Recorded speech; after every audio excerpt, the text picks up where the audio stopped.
محمد بن سلمان کا امریکی صدر بائیڈن سے ٹیلی فونک رابطہ۔ ترجمان وائٹ ہاؤس کے مطابق دونوں رہنماؤں کے درمیان اسرائیل حماس جنگ پر تبادلہ خیال کیا گیا۔ دونوں رہنماؤں کا تنازع کا خطے میں پھیلاؤ روکنے پر اتفاق۔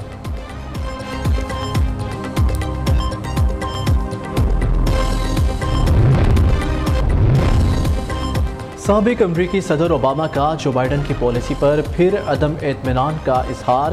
اسرائیل حماس جنگ پر اپنی پالیسی پر نظر ثانی کا مطالبہ کر دیا۔ اوباما نے نیتن یاہو حکومت کو خبردار کرتے ہوئے کہا، پانی کھانا بند کرنے سے فلسطینیوں کے رویے مزید سخت ہوں گے۔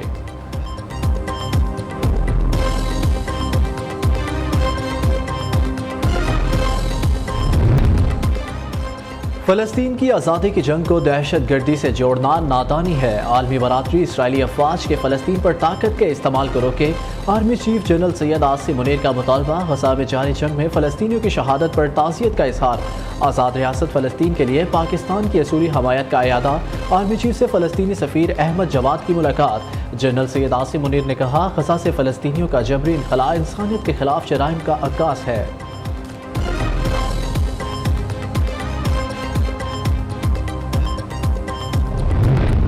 نواز شریف کو ریلیف پر relief. Even field العزیزیہ reference appeal بحالی کیس میں 26 اکتوبر تک حفاظتی ضمانت منظور۔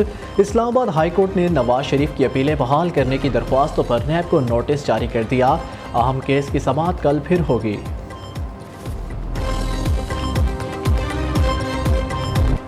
توشہ خانہ کیس میں نواز شریف کی ضمانت منظور۔ اشتہاری کا سٹیٹس بھی ختم۔ احتساب عدالت اسلام آباد نے سابق وزیر اعظم کی 10 لاکھ روپے کے مچلکوں کے عوض 20 نومبر تک ضمانت منظور کی۔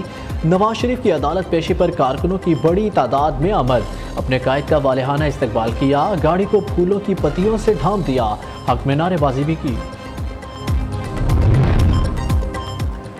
پنجاب حکومت نے العزیزیہ کیس میں سزا معطل کر دی۔ نگران صوبائی کابینہ نے سرکولیشن کے ذریعے سمری منظور کی۔ وزیر اعلیٰ محسن نقوی کہتے ہیں، العزیزیہ ریفرنس میں سزا معطل نہیں کی، کیس عدالت کو ریفر کیا۔ بزدار دور میں نواز شریف کی درخواست بغیر سنے مسترد کی گئی تھی۔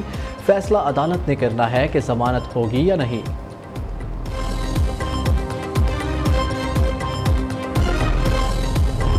ملک بھر میں پھیلی شاخیں کٹ کر چند ٹہنیوں پر آ گئی۔ کپتان کی ٹیم مزید سکڑ گئی۔ 3 اہم خواتین رہنما ساتھ چھوڑ گئی۔ اندلیب عباس، سعدیہ سہیل، سمیرہ بخاری نے IPP میں شمولیت اختیار کر لی۔ مشترکہ پریس کانفرنس میں سانحہ 9 مئی کی شدید الفاظ میں مذمت کرتے ہوئے کہا، ہم نے ماضی کو بھول کر آگے بڑھنا ہے۔ پارٹیوں سے بالاتر ہو کر ملکی مفاد کے لیے آج ہم یہاں بیٹھے ہیں۔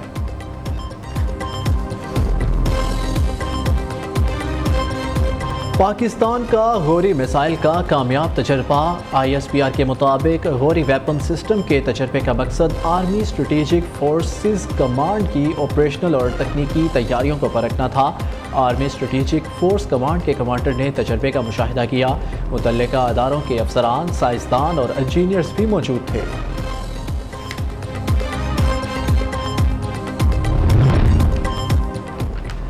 بحران شدید سے شدید تر۔ PIA ایندھن کی ادائیگیوں میں ڈیفالٹ کر گیا۔ قومی ایئر لائنز نے معاہدے کے مطابق 10 کروڑ کی ادائیگی نہیں کی۔ یومیہ بنیادوں پر پروازیں منسوخ۔ ریونیو انتہائی نچلی سطح پر آ گیا۔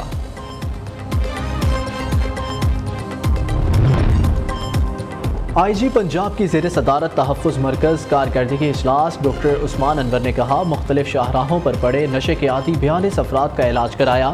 34 لاپتہ اور گمشدہ بچوں کو ڈھونڈ کر والدین اور چائلڈ پروٹیکشن بیورو کے حوالے کیا۔ سینکڑوں شہریوں کو خدمات فراہم کرنے پر تحفظ مرکز قصور کی کارکردگی کو سراہا۔ کرکٹ کے میگا ایونٹ میں جنوبی افریقہ کا ایک اور میگا شو۔ بنگلہ دیش کو 149 رنز کے بھاری مارجن سے شکست دے دی۔ آج آسٹریلیا اور نیدرلینڈ کی ٹیمیں مد مقابل ہوں گی۔ پوائنٹس ٹیبل پر کینگروز کا چوتھا جبکہ ڈچ ٹیم کا 7واں نمبر ہے۔